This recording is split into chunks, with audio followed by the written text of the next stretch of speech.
नमस्कार, आप देख रहे हैं न्यूज कॉल 24। मैं हूं आपके साथ सुशील गिरीश। हर खबर पर नजर, हर सवाल का जवाब। देश दुनिया की हर छोटी बड़ी खबर सीधे आपके स्क्रीन पर। लगातार ताजा खबरों के लिए बने रहिए न्यूज कॉल 24 के साथ। ओपिनियन भारत में आज बात होगी सिर्फ आपके मुद्दों पर। आज का मुद्दा है बांग्लादेश पर सर्वदलीय बैठक में आपको न बुलाए जाने की वजह क्या संजय सिंह है। आखिरकार अकेले क्यों पड़ गई आम आदमी पार्टी। संजय सिंह उलाहना देते फिर रहे हैं कि बांग्लादेश पर हुई सर्वदलीय बैठक में आम आदमी पार्टी को नहीं बुलाया गया और इसके लिए भी आप सांसद बीजेपी और प्रधानमंत्री नरेंद्र मोदी को वैसे ही भला बुरा कह रहे हैं जैसे अरविंद केजरीवाल की गिरफ्तारी को लेकर। ताज्जुब है इस मामले में आप अकेली क्यों नजर आ रही है। बांग्लादेश के तख्ता पलट पर भी आम आदमी पार्टी सांसद संजय सिंह का राजनीतिक रवैया बिल्कुल वैसा ही है जैसा अरविंद केजरीवाल की गिरफ्तारी पर या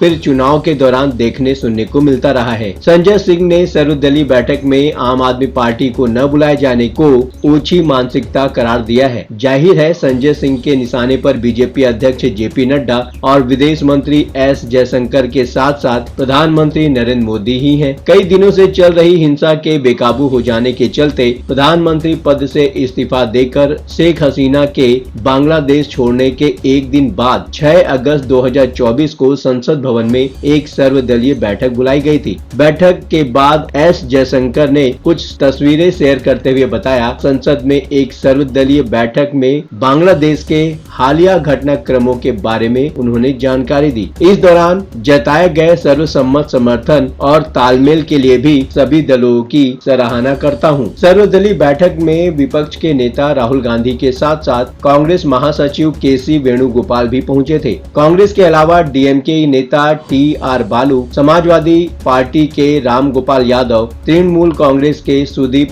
बंदोपाध्याय, बीजेडी के सस्मित पात्रा, एनसीपी जो शरद पवार की पार्टी है उससे सुप्रिया सुले और आरजेडी की तरफ से मीसा भारती जैसे नेता पहुंचे हुए थे। देखें तो विपक्षी गठबंधन इंडिया के नेताओं की खासी मौजूदगी थी सिवा आम आदमी पार्टी के। लेकिन ये बात काफी हैरान करने वाली है कि आम आदमी पार्टी को सर्वदलीय बैठक में न बुलाने की किसी को फिक्र नहीं है, क्योंकि संजय सिंह के अलावा किसी और पार्टी का कोई भी नेता ऐसी शिकायत नहीं कर रहा है। आपकी शिकायत कितनी वाजिब है इस बात को समझते हैं। राज्यसभा सांसद संजय सिंह की सबसे बड़ी शिकायत है कि राष्ट्रीय राजनीतिक दल होने के बावजूद आम आदमी पार्टी को सर्वदलीय बैठक से दूर रखा गया। बात में तो दम है, क्योंकि बैठक में क्षेत्रीय दलों को भी बुलाया गया था। सोशल साइट एक्स पर संजय सिंह ने लिखा है, राष्ट्रीय सुरक्षा का मसला इस पर निर्भर नहीं करता कि प्रधानमंत्री किससे खुश हैं या नाराज हैं। इस महत्वपूर्ण सर्वदलीय बैठक में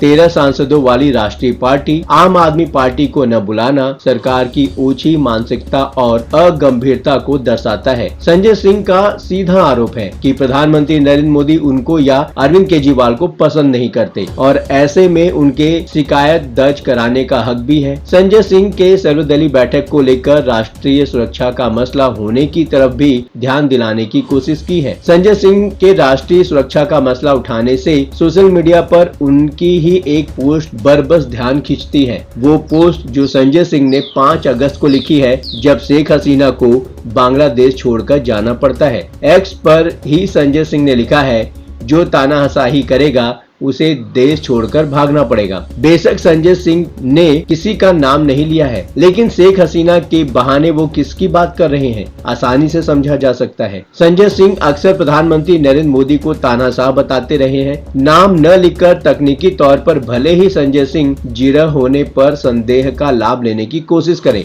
लेकिन तंज तो उनका देश के प्रधानमंत्री पर ही है। चुनावी रैलियों में या मिलते जुलते मौके पर ऐसी बातें राजनीति में होती रहती हैं। संजय सिंह के नेता अरविंद केजरीवाल तो प्रधानमंत्री नरेंद्र मोदी को कायर और मनोरोगी तक बता चुके हैं। अरविंद केजरीवाल तो अपनी शुरुआती राजनीति के दौरान थोक भाव में नेताओं पर भ्रष्ट होने के आरोप भी लगाया करते थे और बाद में कानूनी पचड़े में फंसे तो वैसे ही सबसे माफी भी मांग ली। जिसे संजय सिंह राष्ट्रीय सुरक्षा का मसला बता रहे हैं, उसी मुद्दे पर देश के प्रधानमंत्री के बारे में रियल टाइम में बांग्लादेश की मिसाल देते हुए नसीहत देने की कोशिश कर रहे हैं। तो इसे आखिर कैसे समझा जाना चाहिए? एक ही बात को राजनीतिक बयान और राष्ट्रीय सुरक्षा के मसले के तौर पर तो नहीं ही समझाया जा सकता। संजय सिंह को लगे हाथ ये भी साफ कर देना चाहिए कि जिस बात पर वो प्रधानमंत्री को मिसाल के साथ नसीहत दे सकते हैं, उसे वो राष्ट्रीय सुरक्षा का मामला मानते हैं या प्योर पॉलिटिक्स। कुल मिलाकर देखा जाए तो अकेले में पड़ गई है आम आदमी पार्टी।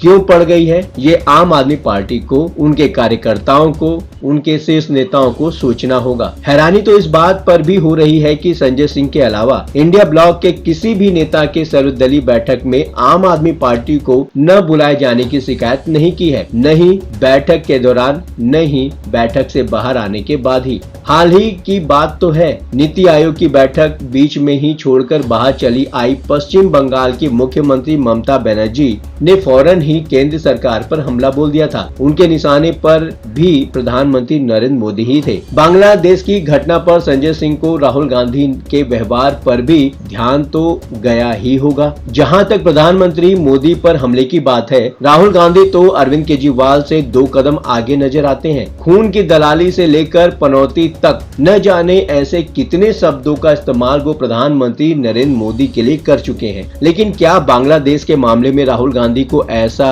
वैसा कुछ कहते संजय सिंह ने सुना है क्या? बांग्लादेश में हुए ताजा बवाल के बाद राहुल गांधी ने तत्काल विदेश मंत्री एस जयशंकर से बकायदा बात की थी। सर्वदलीय बैठक से पहले बताया गया था कि राहुल गांधी ने संसद भवन परिसर में विदेश मंत्री एस जयशंकर से मुलाकात की और उनसे बांग्लादेश संकट पर चर्चा की थी। और यही वजह लगती है कि आम आदमी पार्टी संजय सिंह की एक सोशल मीडिया पोस्ट की वजह से इस मुद्दे पर अकेली पड़ गई है। संजय सिंह को भी ये समझ आ चुका होगा कि राष्ट्रीय सुरक्षा के मसले वाकई गंभीर होते हैं और दलगत राजनीति से ऊपर होते हैं। आम आदमी पार्टी के जो शीर्ष नेता हैं, उनको बयानबाजी करने से पहले बहुत कुछ सोच समझकर अपनी बयानबाजी करनी चाहिए, चाहे वो सोशल मीडिया में हो, चाहे वो संसद में हो या फिर लोगों के बीच में। अपने विचार हमें कमेंट कर प्रतिक्रिया जरूर दें। अभी तक आपने न्यूज़ कॉल 24 को सब्सक्राइब नहीं किया है तो देर किस बात की? चैनल को अभी सब्सक्राइब करके ज्वाइन करें, फॉलो करें। नई वीडियो का टाइमली नोटिफिकेशन पाने के लिए नोटिफिकेशन में जाकर ऑल का ऑप्शन दबाना बिल्कुल न भूलें।